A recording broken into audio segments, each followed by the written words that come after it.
नमस्कार, मैं हूँ विकास टेकरे और स्वागत करता हूँ आप सभी का द हिस्ट्री यूट्यूब चैनल में। बहुत ही ब्रीफ में और आसान तरीके से हम समझने का प्रयास करेंगे द्वितीय आंग्ल मराठा युद्ध, जो कि 1803 से 1805 ईस्वी के दरमियान हुआ था। और इस युद्ध को समझने से पहले, नोट्स देखने से पहले, ये ज़रूरी है कि हम ये समझें कि इस युद्ध की पृष्ठभूमि क्या थी और आसान से आसान शब्दों में हम समझते हैं। तो देखो दोस्तों, किसी भी युद्ध को देखने से पहले ये ज़रूर देखा करो कि उस युद्ध में जो दो पक्ष लड़ रहे हैं, जैसे इस युद्ध में अंग्रेज हैं और मराठे हैं, उन दोनों की स्थिति कैसी थी। उस स्थिति को देखकर ही पता लग जाता है कि कौन जीतने वाला है। जैसे क्रिकेट में, जैसे अभी चैंपियंस ट्रॉफी शुरू होने वाली है और भारत पाकिस्तान के मुकाबले में आप पहले ही जो इनकी परफॉर्मेंस है उनको देखकर आंक लेंगे कि कौन सी टीम जीतने वाली है, कौन सी टीम नहीं जीतने वाली। उसी तरह इतिहास या फिर किसी घटना में भी ऐसा ही होता है कि आप दो पक्षों की स्थितियों को जानकर ये पता लगा सकते हैं कि परिणाम क्या होने वाला है। तो अगर आपने कभी आंग्ल मराठा युद्ध नहीं पढ़ा तो और मज़ा आएगा, क्योंकि आइए पहले हम स्थितियों को देखते हैं कि युद्ध से पहले दोनों की स्थिति कैसी थी। तो पहले हम कंपनी की स्थिति को समझते हैं, क्योंकि कंपनी की स्थिति का विस्तार इस समय तक बहुत ज़्यादा हो चुका था। दोस्तों, 1775 से 1782 के बीच अंग्रेजों और मराठों के बीच पहला युद्ध हो चुका था, जिसमें मराठों की स्थिति काफ़ी ज़्यादा मजबूत थी और कंपनी को लगा कि हमने यहाँ पर युद्ध करके बहुत बड़ी भूल कर दी, क्योंकि उस समय पर उनके सामने मैसूर और हैदराबाद जैसे राज्य भी चुनौती खड़ी कर रहे थे। इसके चलते क्या हुआ कि कंपनी ने तकरीबन 20 वर्षों तक मराठों के किसी भी काम में किसी भी प्रकार से हस्तक्षेप करने का प्रयास नहीं किया और उन्होंने अपनी शक्ति के विस्तार में प्रयास किया ताकि वो ईस्ट इंडिया कंपनी को ज़्यादा बड़ा बना सके। और इस समय पर जो गवर्नर जनरल था वो था लॉर्ड बेलेजली, जिसका समयकाल होता है 1898 से लेकर 1804 या 5 तक ये रहता है। तो यहाँ पर जो बेलेजली जाना जाता है वो अपनी सहायक संधि के लिए जाना जाता है और इस सहायक संधि के ज़रिए उसने बहुत ज़्यादा राज्य विस्तार किया। दोस्तों, यहाँ पर ये भी ध्यान रखना कि ब्रिटिश हुकूमत इस समय पर जो ब्रिटिश ईस्ट इंडिया कंपनी है या फिर उनका उपनिवेशवादी चरण है, उसका पहला चरण चल रहा था, जहाँ पर साम्राज्य विस्तारवादी नीतियों को अपनाया जा रहा था। चाहे वो क्लाइव हो, वारेन हेस्टिंग्स हो, कॉर्नवालिस हो या फिर बेलेजली हो। तो बेलेजली की सहायक संधि में 5 शर्तें थी। वो कौन कौन सी शर्तें थी, ये ध्यान से सुनिए और चाहे तो आप कहीं पर नोट भी कर सकते हैं, क्योंकि आगे वैसे भी हम इन्हें देखेंगे, लेकिन आप अपने हिसाब से देख सकते हैं। तो यहाँ पर जो पहली संधि थी वो ये थी कि जो देसी नरेश जिसके साथ में संधि की जाएगी वो अंग्रेजों की अधीनता स्वीकार करेगा और उनकी अनुमति के बगैर कोई युद्ध नहीं करेगा और कोई संधि भी नहीं करेगा। और यहाँ पर जो दूसरी शर्त आती है वो ये होती है कि जिस राजा के साथ में यहाँ संधि की जाएगी वो इसे अंग्रेजी में सब्सिडियरी अलायंस कहते हैं, यानी कि सहायक संधि। तो दूसरी शर्त इसकी यह थी कि जिस राजा के साथ में संधि की जाएगी वो अंग्रेजों की आज्ञा के बगैर, उनकी बगैर इजाज़त के किसी दूसरे यूरोपीय व्यक्ति को अपने यहाँ नौकरी पर नहीं रखेगा। क्योंकि इससे पहले क्या होता था कि अगर इनका अंग्रेज़ों के साथ में मतभेद होता था तो ये दूसरी बड़ी यूरोपीय शक्ति फ्रांसीसी के साथ में समझौता कर लेते थे और फ्रांसीसी अंग्रेज़ों को कमज़ोर करने के चक्कर में इन देसी राजाओं को बढ़ावा देते थे और यहाँ पर अंग्रेज़ों के सामने चुनौतियाँ खड़ी होती थी। इसलिए बेलेजली ने यहाँ पर दिमाग लगाया और इस सहायक संधि की दूसरी शर्त यह रखा कि आप किसी यूरोपीय के साथ में संबंध नहीं रखेंगे, आप उन्हें अपने यहाँ नौकर नहीं बनाएंगे। तीसरी शर्त यह होती है कि अपनी रक्षा के लिए आप अपने यहाँ एक अंग्रेज सेना रखेंगे और उसके खर्चे को आपको ही देना होगा और उसके खर्चे के लिए आप एक क्षेत्र हमें प्रदान करेंगे ताकि उस क्षेत्र से मिलने वाले टैक्स से हम उस सैनिक टुकड़ी का उस टुकड़ी का खर्चा उठा सकें जो आपकी रक्षा के लिए हमने आपको दी है। चौथी शर्त यहाँ पर ये रखते हैं कि आप अपने दरबार में एक अंग्रेज रेजिडेंट को, यानी कि एक अंग्रेज दूत को रखेंगे और आप उसकी सलाह से काम करेंगे। और उसकी सलाह बहुत ज़्यादा ज़रूरी होगी। अगर आप उसके खिलाफ जाते हैं तो आपकी चटनी-बटनी ज़रूरी है। तो दोस्तों यहाँ पर कह सकते हैं कि पूरी तरह से इन्होंने उस राज्य पर कैप्चर कर लिया। और 5वीं शर्त जो सब्सिडियरी अलायंस की होती है, वो ये होती है कि इन सब के बदले कंपनी आपको आंतरिक और बाह्य सुरक्षा देगी। यानी कि कोई दूसरा राजा आप पर हमला करता है तो भी हम बचाएँगे, आपके राज्य में कोई विद्रोह होता है तो भी हम बचाएँगे। तो यहाँ पर कह सकते हैं कि ये दोहरी शासन व्यवस्था भी यहाँ पर एक प्रकार से आप कह सकते हैं, क्योंकि ये बहुत ज़्यादा शोषण के स्तर पर ये पहुँच जाती है। अब यहाँ पर दोस्तों जो निज़ाम होता है, सॉरी जो बेलेज़ली होता है, वो अपनी सहायक संधि को सबसे पहले थोपता है 1798 में निज़ाम के ऊपर। निज़ाम कहाँ के शासक होते हैं? हैदराबाद के। तो दोस्तों यहाँ पर नोट्स में लिखते जाना, किसके साथ कब संधि होती है मैं आपको बताते जा रहा हूँ, लिखते जाना, ठीक है। सबसे पहले निज़ाम के साथ में 1798 में यह संधि की जाती है। फिर उसके बाद में 1800 में इस संधि को एक स्थायी रूप दे दिया जाता है, यानी कि अब संधि कन्फर्म हो जाती है। 1793 में और 1793 और 99 के दौरान मैसूर में जो टीपू सुल्तान होते हैं, वो आंग्ल मैसूर युद्ध में अंग्रेज़ों से हार जाते हैं और वे युद्ध में लड़ते लड़ते मर जाते हैं। टीपू सुल्तान के परिवार को ये साइड करके जो मैसूर के पुराने वंश थे, वाडियार वंश, उनको गद्दी सौंप देता है यहाँ पर बेलेज़ली, और उनके साथ 1799 में सहायक संधि कर लेता है। चूँकि यहाँ पर ध्यान रखना कि अंग्रेज़ों का उद्देश्य मुगलों की तरह या मराठों की तरह राज्य विस्तार करना नहीं है। ये यहाँ पर अपना क्षेत्र विस्तार करने नहीं आए कि देखो मैंने वो जीत लिया, वो जीत लिया। यहाँ पर इनका मुख्य उद्देश्य है ज़्यादा से ज़्यादा धन कमाकर वेटरन भेजना। यही कारण है कि मीर कासिम, मीर जाफ़र जैसे शासकों को, नवाबों को इन्होंने बंगाल में कठपुतली की तरह नचाया और उनसे खूब धन लूटा। इसी तरह इन्होंने वाडियार वंश, जो कि किसी काम का नहीं बचा था, उसके जो एक शासक थे, उनका नाम मुझे ध्यान नहीं है, शायद गोविंद तृतीय है या फिर क्या है, मुझे ध्यान नहीं है, उन्हें ये बना देते हैं और उनके साथ में सहायक संधि करते हैं। 1801 में कर्नाटक के नवाब की मृत्यु हो जाती है, तो ये उनके साथ भी सहायक संधि कर लेते हैं। 1799 में ये तंजौर के साथ में संधि कर लेते हैं, 1799 में ही। और फिर 1800 में ये सूरत के साथ संधि कर लेते हैं, और फिर अवध के साथ भी ये इसी तरह की संधि कर लेते हैं, सहायक संधि। और 1803 ईस्वी तक, जब तक कंपनी बहुत ज़्यादा मजबूत हो जाती है और यहाँ पर वो देखते हैं कि जो पेशवा है उसकी गद्दी छिनने वाली होती है, वो कैसे छिनने वाली होती है वो हम देखेंगे। तो फिर ये पेशवा को भड़कवाते हैं और फिर उनके साथ भी सहायक संधि कर लेते हैं। अब हमने देखा यहाँ पर अंग्रेज़ों की स्थिति, जो कि 1782 से 1802 के आते आते 20 सालों में बहुत ज़्यादा मजबूत हो चुकी है। अब हम मराठों की स्थिति की बात करें तो मराठों के जो योग्य व्यक्ति थे, जैसे कि 1794 में जो पेशवा थे, कम से कम भले ही वो योग्य नहीं थे, लेकिन वो कुछ ऐसी हरकतें भी नहीं करते थे कि मराठों को समस्या का सामना करना पड़े। तो जो माधवराव सेकंड होते हैं, 1792 या 93 के आसपास वो आत्महत्या कर लेते हैं, क्योंकि वो नाना फडणवीस से परेशान हो जाते हैं।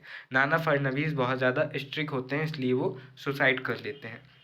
1794 में महादजी सिंधिया की भी मृत्यु हो जाती है। महादजी सिंधिया नाना फडणवीस के बाद इस समय के सबसे योग्य मराठा सरदार होते हैं और वो सिंधिया वंश से संबंध रखते हैं। और उनकी जगह पर जो उनका पुत्र रहता है दौलतराव सिंधिया, वो बैठता है, जो कि एक अयोग्य, कुचक्री और स्वार्थी व्यक्ति होता है, जो कि होलकरों को हराने के लिए किसी भी हद तक जाने को तैयार होता है। साथ ही साथ माधवराव सेकंड के बाद में जो अगले पेशवा बनते हैं, बाजीराव सेकंड, वो पेशवा बहुत ज़्यादा कमज़ोर, अयोग्य, और वो भी अपने पद को बनाने के लिए किसी भी हद तक नीचे गिर सकते हैं, इस तरह के होते हैं। और इनके पिता राघोबा होते हैं, जिनकी मृत्यु हो चुकी होती है, और वो भी अपने पिता की तरह एक कमज़ोर चरित्र के व्यक्ति होते हैं। साथ ही समय होलकर इस समय के एक प्रभावशाली घराने से आते थे मराठों में। उनकी योग्य शासिका अहिल्याबाई की भी 1795 में मृत्यु हो चुकी है। उनकी जगह में जसवंतराव होलकर अगले राजा बनते हैं। वो एक योग्य और साहसी व्यक्ति तो होते हैं, लेकिन वो अदूरदर्शी होते हैं, जिसके कारण उनकी योग्यता का पूरा लाभ मराठा साम्राज्य को नहीं मिल पाता है। अब दोस्तों यहाँ पर नाना फडणवीस जैसे तैसे मराठों को लेकर चलते हैं, मराठा साम्राज्य का स्थायित्व तो बना रहता है। तो यहाँ पर 1800 ईस्वी में उनकी भी मृत्यु हो जाती है। और जिस तरह से माधवराव वन की मृत्यु पानीपत की तृतीय हार से भी ज़्यादा खतरनाक होती है, उसी तरह नाना फडणवीस की मृत्यु को हम मराठों के पतन का अंतिम स्तर कह सकते हैं, क्योंकि उनकी मृत्यु के बाद में कोई एक ऐसा व्यक्ति नहीं रहता है जो मराठों में सामंजस्य बना सके, उन सभी को जोड़कर रख सके। इसलिए ब्रिटिश रेजिडेंट यानी कि जो एक दूत होते हैं, एक अधिकारी होते हैं, कर्नल पामर, वो लिखते हैं नाना फडणवीस की मृत्यु पर कि मराठा शासन का संयम और विवेक तिरोहित हो गया। इस बात को आसान भाषा में समझें तो पामर लिखते हैं कि जो मराठों का वृद्धावस्था है, यानी कि मराठों का जो सोचने समझने की शक्ति है, वो नाना फडणवीस की मृत्यु के साथ ही समाप्त हो गई।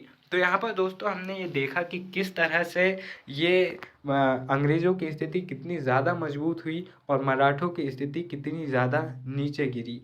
यहाँ पर फिर क्या होता है कि जो जसवंतराव होलकर होते हैं, इनके एक भाई होते हैं बिठोजी, वो जाते हैं पेशवा के पास में, उनकी थोड़ी अनबन होती है। और तो पेशवा जो बाजीराव सेकंड होते हैं, वो हाथी से कुचलवाकर उन्हें मार देते हैं। और साथ ही साथ यहाँ पर जो सिंधिया होते हैं, वो सिंधिया भी पेशवा के साथ मिलकर होलकरों के विरुद्ध कुचक्र रचते हैं और होलकरों के ऊपर आक्रमण भी करते हैं सिंधिया।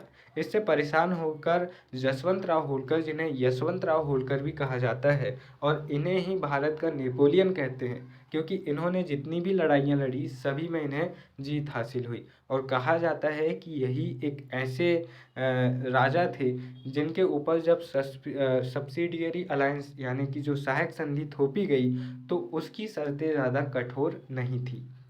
तो ये आक्रमण कर देते हैं पेशवा पर, और पेशवा को भागने पर मजबूर कर देते हैं पुणे से, जो कि पूना पेशवा की राजधानी होती है। और ये उसके एक सौतेले रिश्तेदार अमृत राव को पेशवा बना देते हैं।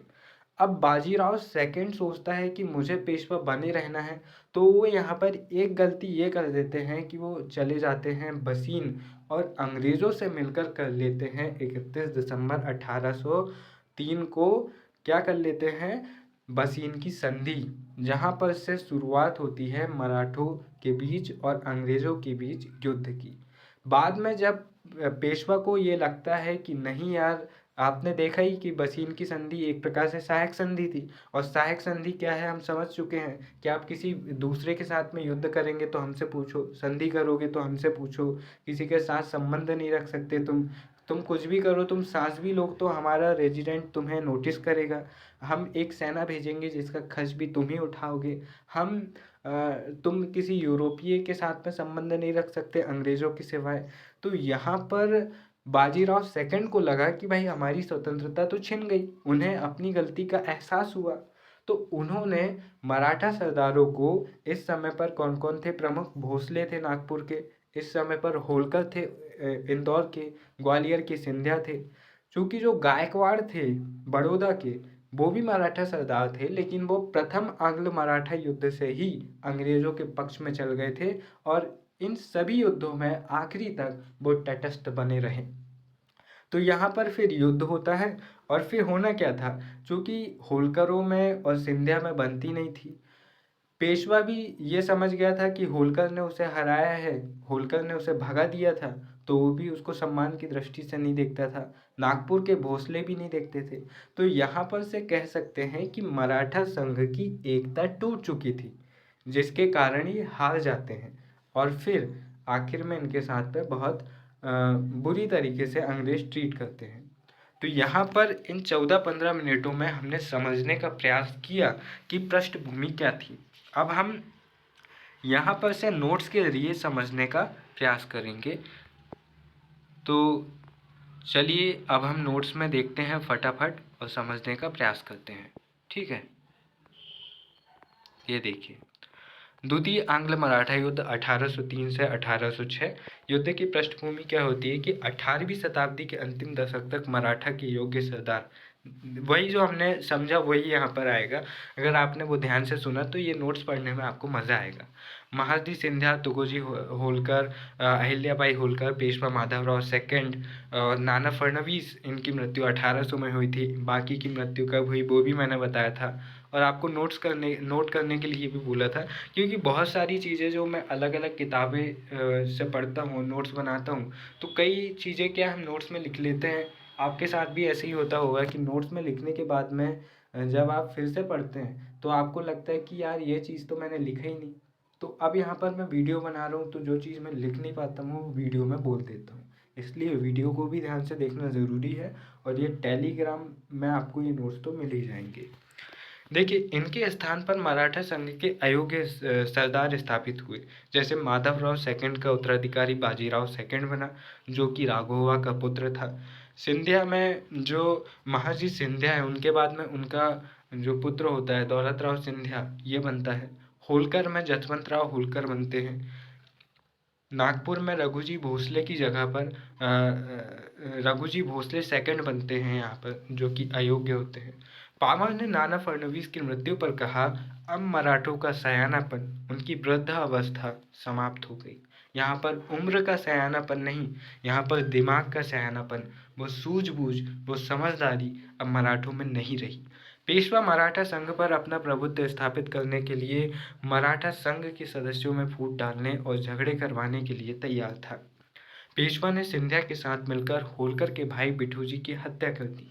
इससे क्रोध में आकर होलकर ने 1801 में हादसपुर के युद्ध में सिंधिया और पेशवा को पराजित किया और पूना पर नियंत्रण कर लिया।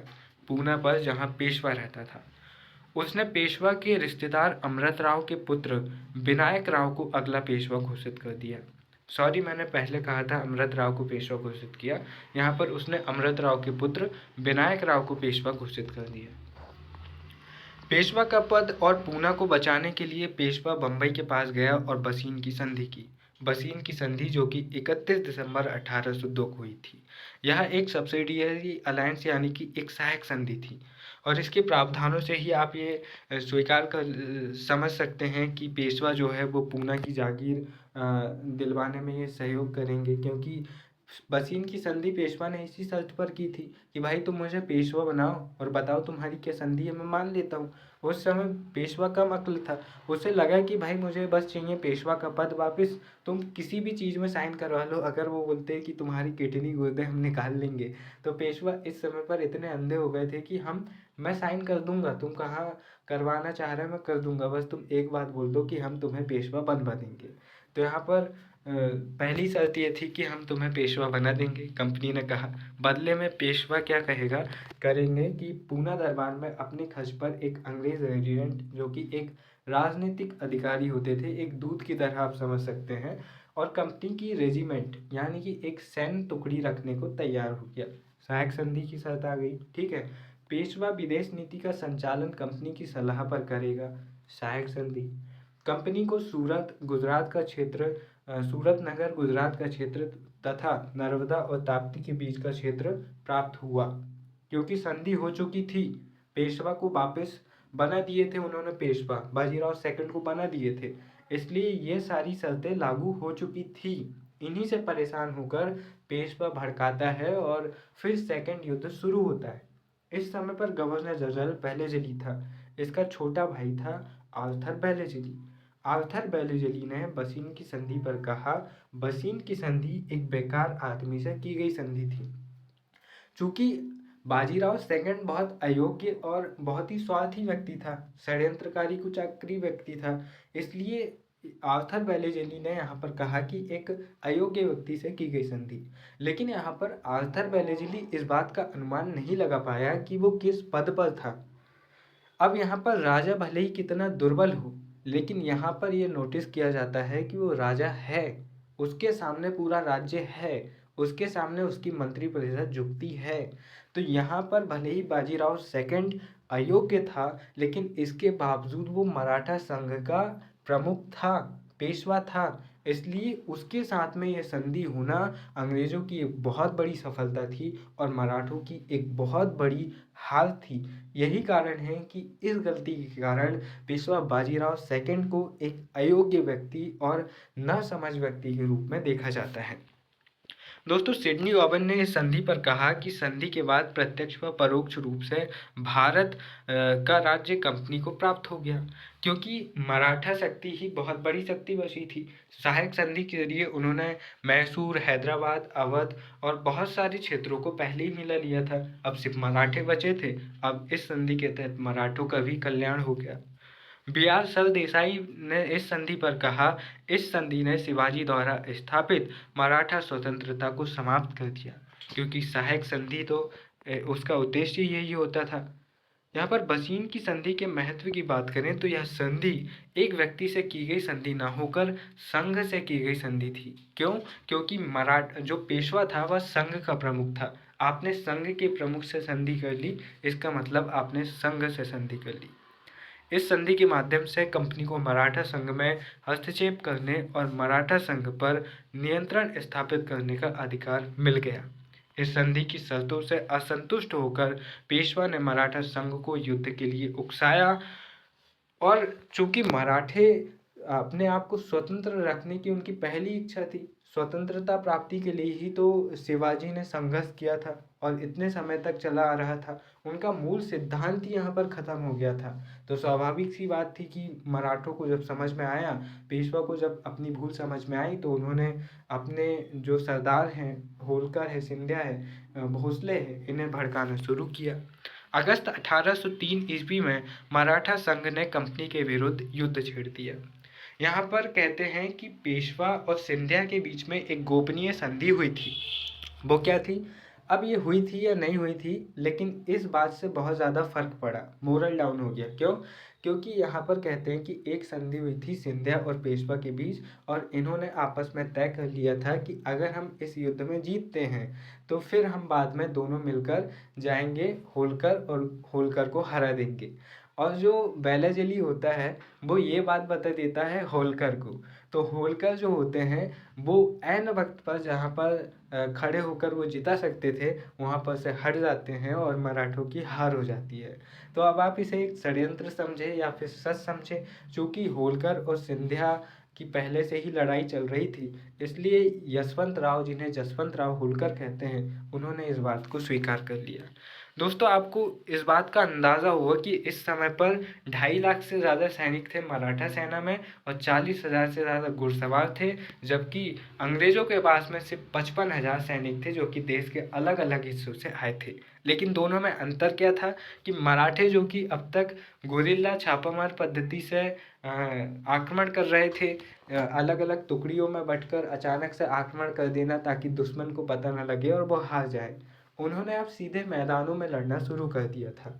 और इस मामले में अंग्रेज मराठों से कई गुना ज़्यादा बेहतर थे। इसके चलते भी मराठों की हार हुई।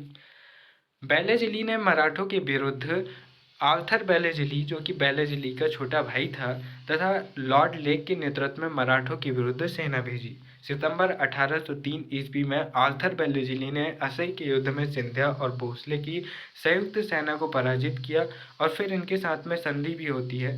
नवंबर 1803 में आर्थर बेलेजली ने अरे गांव के युद्ध में भोसले को पराजित किया। दिसंबर 1803 ईस्वी में पराजित भोसले के साथ देवगांव की संधि हुई, जो कि एक सहायक संधि थी, और सिंधिया को उन्होंने सितंबर 1803 में दिल्ली के युद्ध में हराया, नवंबर 1803 में लासवारी के युद्ध में हराया और दिसंबर 1803 में सूजी अर्जन गांव की संधि यहाँ पर होती है हार के बाद में, जो कि एक सहायक संधि थी।